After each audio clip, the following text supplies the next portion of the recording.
All right, welcome back to the Ottawa studios of Inside Mike and Newhead. I am your host, Dr. D. Today, we're going to talk about a good old Mike Tyson quote, getting punched in the face. Welcome to chaos. Welcome to a world upended on its toes. And for us here in Canada, in the middle of that, we're going to have ourselves a general election. So are you ready to get punched upside the head by something you didn't see coming? That's preparedness, my friend. So sit back, grab yourself your favorite beverages. Let's get at her. All right. Thanks again for joining us here at the podcast. Listen, we've been absent for a little bit.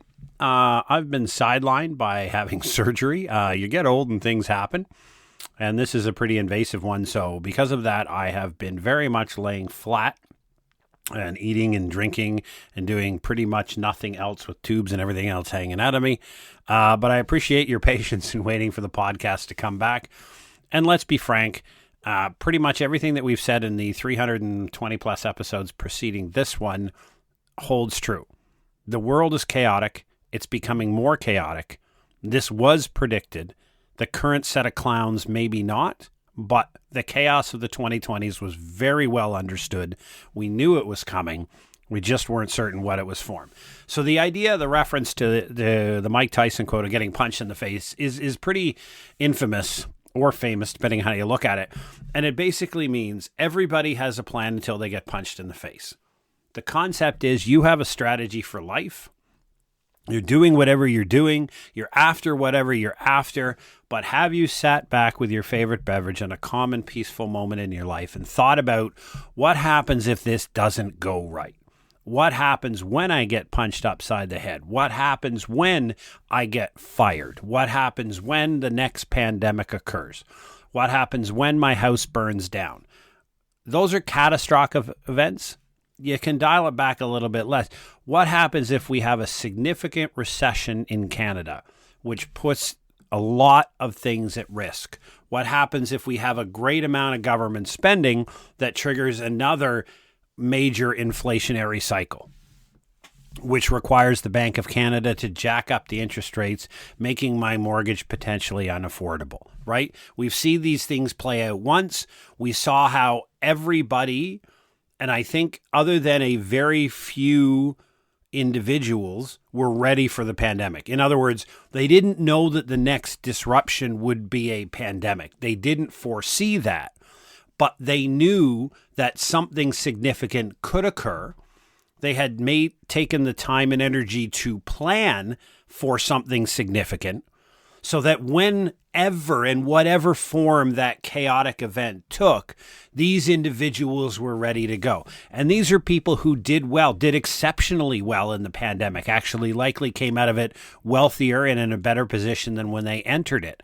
Or at least they were able to significantly mitigate the downside of the chaotic event because they had chalk-talked their way through. Now, chalk-talking is something from an old school day, back when we used to have chalkboards in schools before whiteboards were invented and before computers and all that. You know, the teacher wrote in chalk. So you chalkboarded it, which meant you sat down and you walked and you worked through all the potential things that could go wrong, how you might mitigate that, how you might make plans, what efforts, where you need to concentrate on, what skills you need to learn, whatever it may be. You took the time to invest in the future of the unknown. You took the time to be certain that you were better prepared. Now, nobody is absolutely going to be in a position where they don't get affected by a pandemic or that some significant event doesn't cause them harm. But the prepared individual has a far shorter bounce back. So they have a downside, but it is an incredibly short downside, and their bounce back is greater and quicker. And the other side of it is when they bounce back better, which means everybody else is struggling to get back to what the world looked like beforehand. And the prepared individual is now bounced back to a better position. So even if everybody else just returned to normalcy, the prepared individual is still a step ahead of everybody else. And that's the nature of in preparedness of Mike Tyson's comments, right? Is just that You're going to get punched in the face. Something is coming. And if you're sitting here in 2025 and this decade has yet to persuade you that this is going to be a hell of a ride, then I don't know what else will. The next 5 years are going to be just the same as the previous 5. Obviously, a complete different set of disruptions, but they're going to be as disruptive, if not more chaotic in nature. Maybe not severe, but chaotic. And there's a difference between those two things. Chaos means we're moving left and right and a constant struggle, and there's no level of certainty where we're going. For example, a downside would be a recession. A recession is pretty well understood what it is. The length of it may not be certain, but we know how we go down and we know how we come back up. That's not chaos. Chaos is when you go down today, up tomorrow, down 3 days, up 2, down left, 1 step forward, 2 step back, that kind of thing. And you don't know what the next disruption is. That's a level of chaos. There is a methodology that when you adopt a methodology of preparedness, it teaches you how to not only navigate chaos, but to be successful. And what I mean about successful is it gets back to some of our previous episodes that we've had on the podcast about your strategy. What is it that you're trying to win at, right? What is it that you're trying to be uber successful at in life? You've got a strategy. We've got a whole plan as to how to build a strategy if you don't have one. I'm going to argue you do. You probably just haven't articulated it, sat down, wrote out a document, wrote it on a whiteboard, and laid it out in a logical left to right format.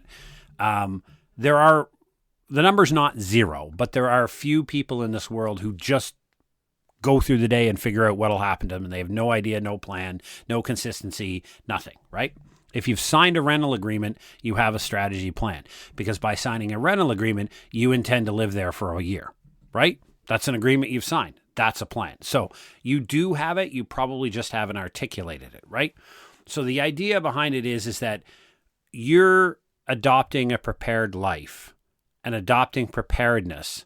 What it does is it provides that insulation against that chaotic punch. And right now we know the chaotic punch is getting worse. Now here in Canada, we have a general election. I'm going to say a couple of words on that. I have my politics. Everybody who listens to this podcast for even a short period of time probably understands that I'm a libertarian. And as a libertarian, you are not left to right. We're on the top to the bottom. So we believe in a very small government.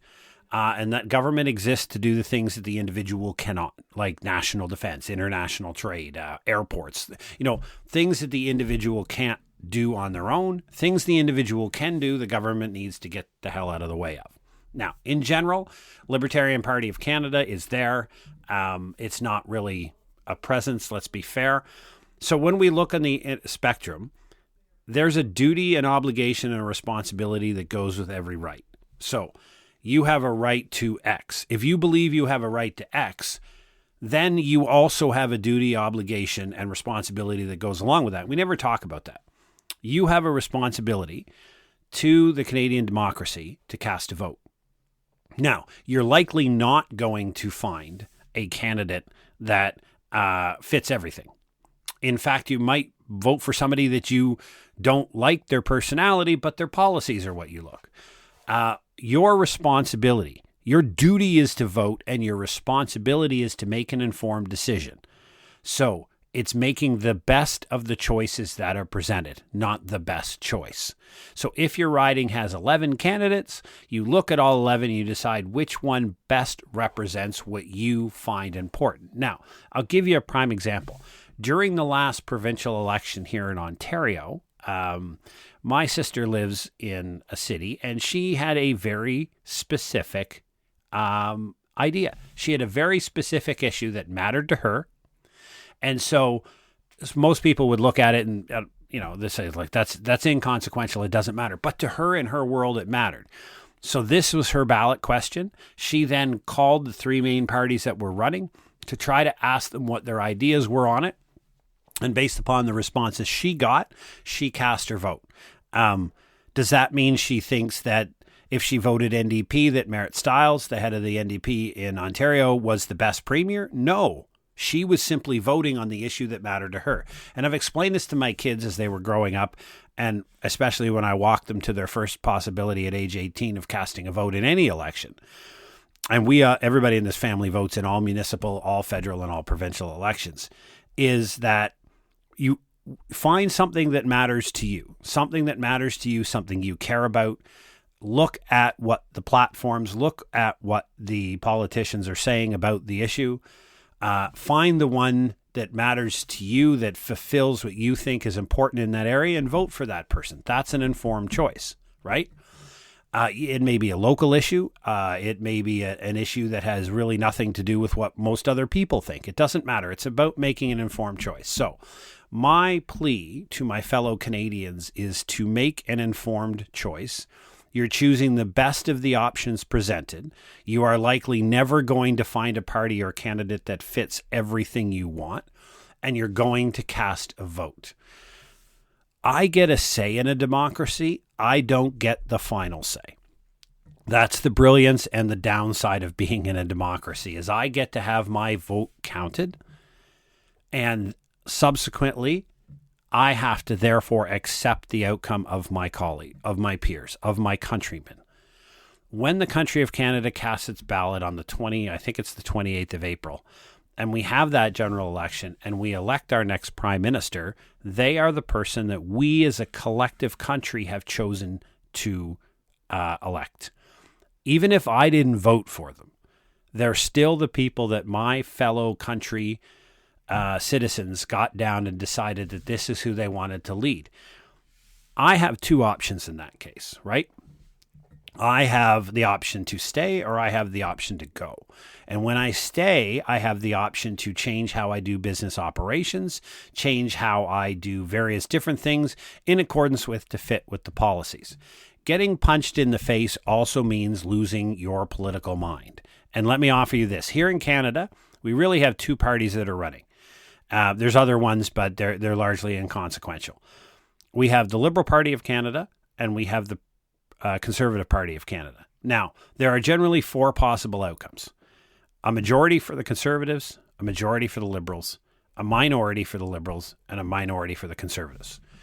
I'm offering you this. If you want to adopt preparedness into your life, to sit back with your favorite beverage, carve yourself out an hour between now and the 28th of April.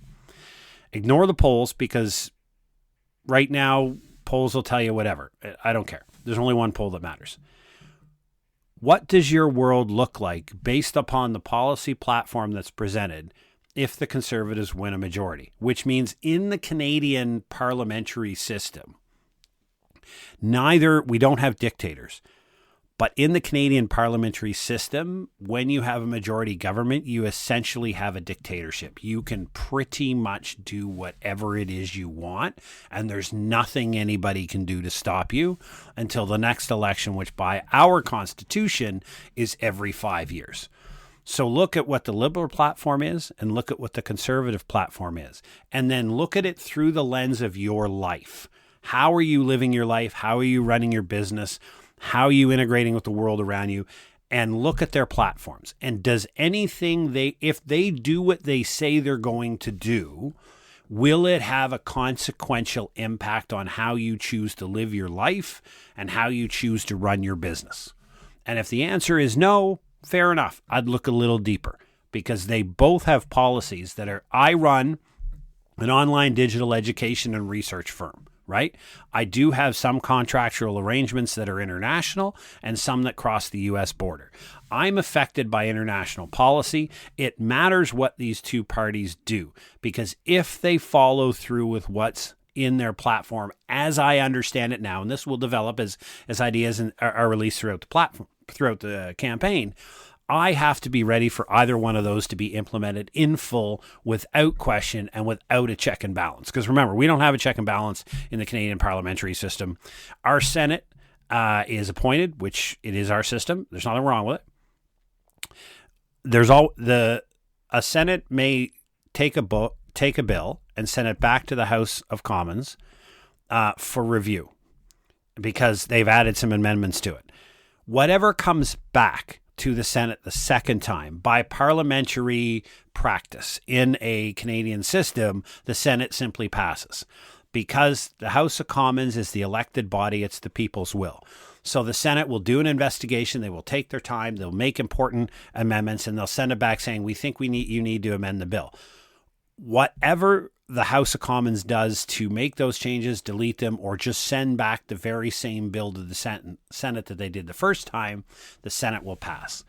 You also have the probability of a minority government, which means one party does not win sufficient number of seats to have a majority. Then you're talking coalitions, etc., which means there'll be less of their policies that'll be able to implement, because some of them are somewhat controversial to the other parties and wouldn't be brought in.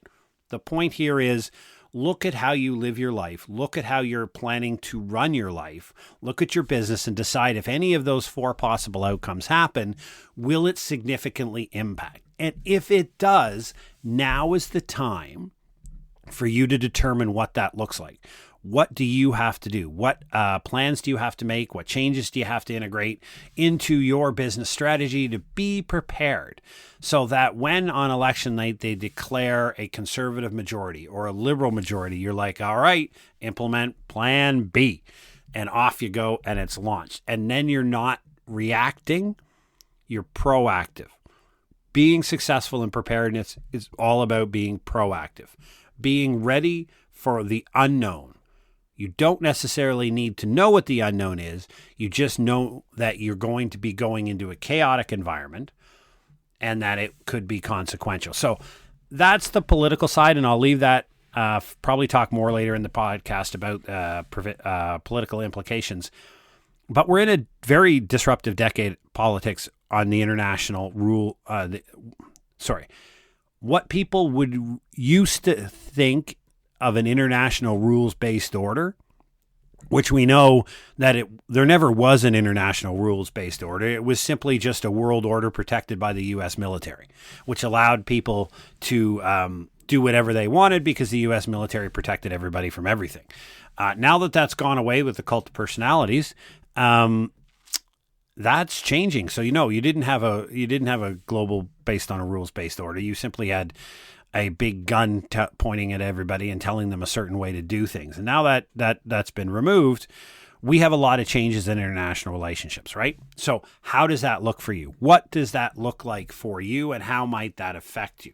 And when you sit back and you wonder, like, how am I going to get punched in the face, right? Remember back to how we ground our discussion on preparedness. You ground it in the idea that it's similar to the line of Ryan Holiday's expression of the Stoic philosophy of the dichotomy of control.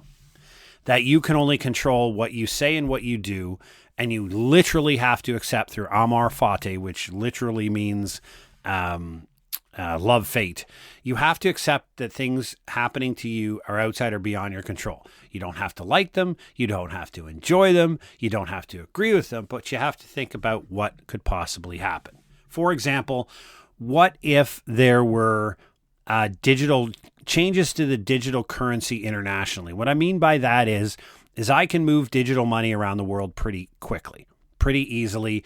When I work with a company in Australia and we sell a product, my share is then goes over an international wire service back to Canada into my bank, right?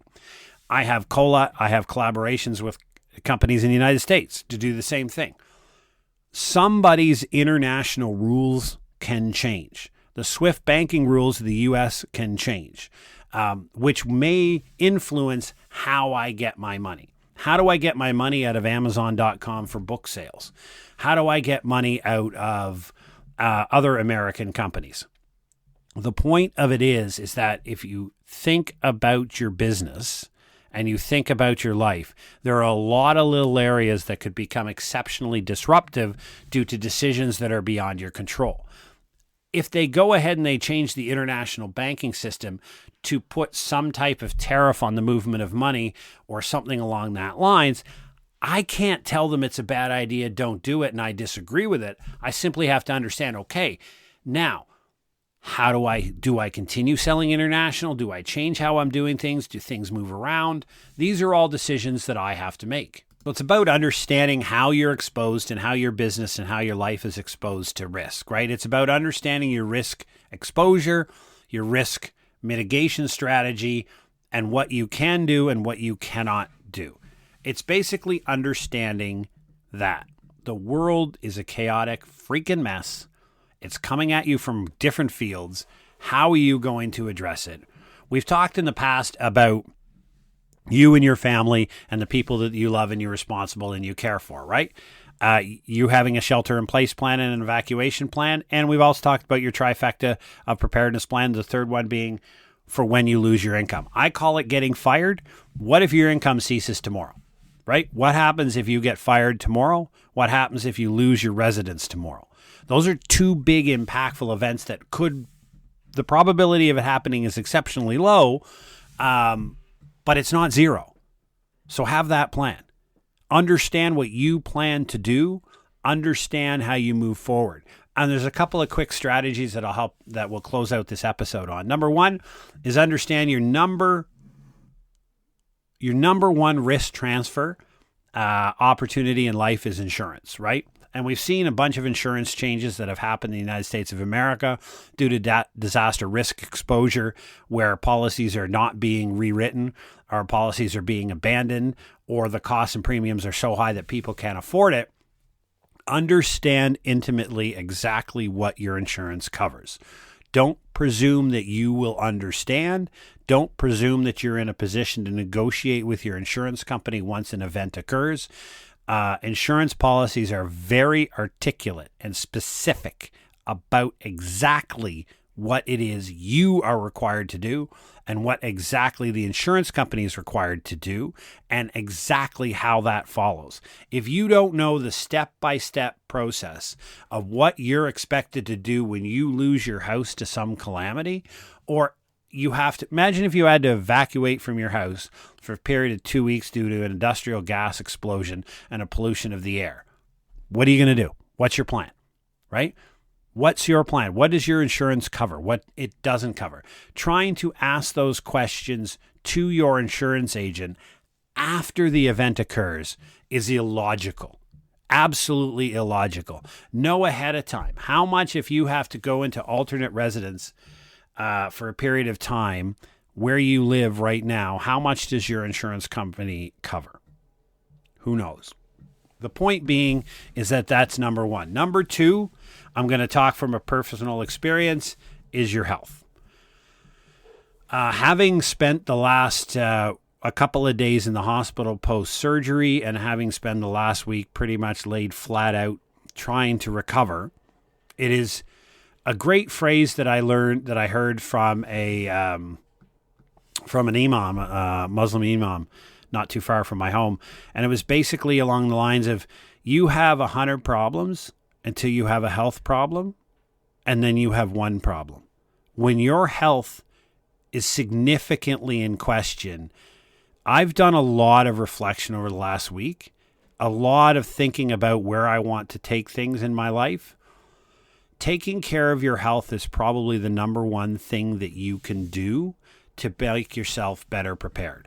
I've talked about it. I talked about it in my book, Preparedness Simplified, book 1, The Beginning. It's available on Amazon and on my Shopify store. It basically says that the first thing that you do when you adopt preparedness is you accept responsibility for your outcome. I don't need to put another different celebrity in front of you to tell you no one's coming to help. It's not somebody else's responsibility to take care of you. That's yours. Okay? And if you're not willing to accept that, then I wish you the best of luck. Nobody can do anything for you. But the next thing to do is to understand that the first things you need to organize are your physical, your mental, and your financial health. You are no good to anybody else if you are stressed out, anxious, out of shape, exceptionally overweight, and you're broke. If you're living those type of lifestyle, then it's very difficult for you to even consider adopting preparedness. Now, when I mean get a hold of it, I mean start the process of taking care of yourself. Get into better physical shape. Calm your life down and eject people and activities that bring you stress. Get your finances in order no matter how horridly disastrous they are. Put yourself on a road to redemption. Put yourself on a road to financial, physical, and mental health success. Your health is all you have. Without your health, you have nothing else.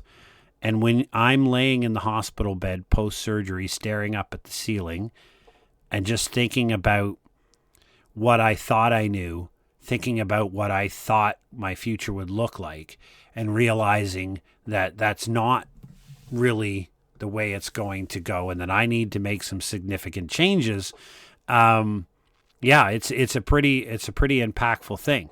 So if you don't need major surgery to tell you that, but if you knew your insurance inside and out and you were on a roadmap of getting financially healthy, physically healthy, and mentally healthy, those 4 things, they don't cost you any money. There's no investment of money required, right? I bought a gym membership to get physically healthy because I like this gym. It has a bunch of amenities. It's not required.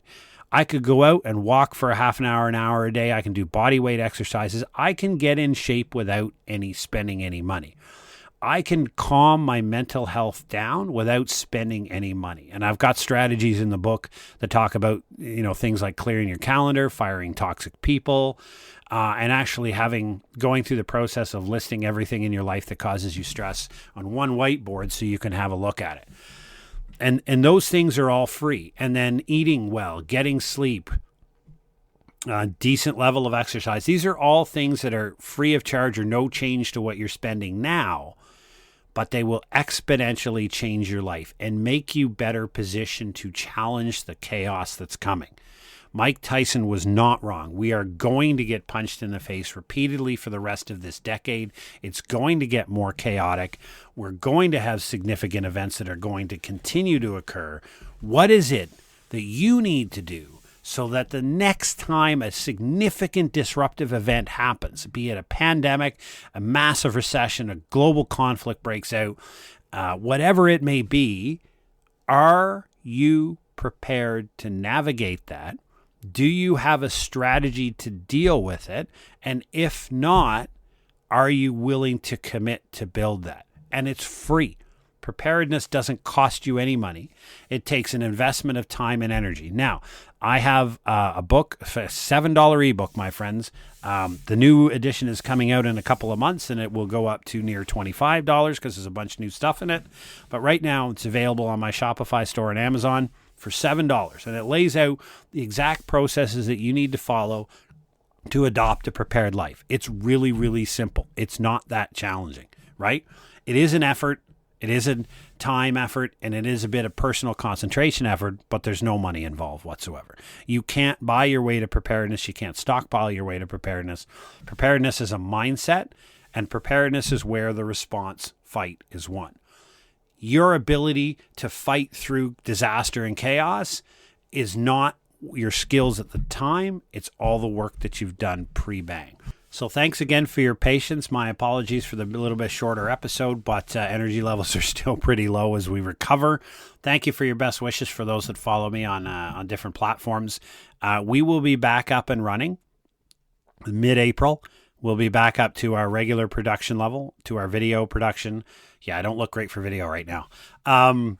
And I got a face for radio, as they say.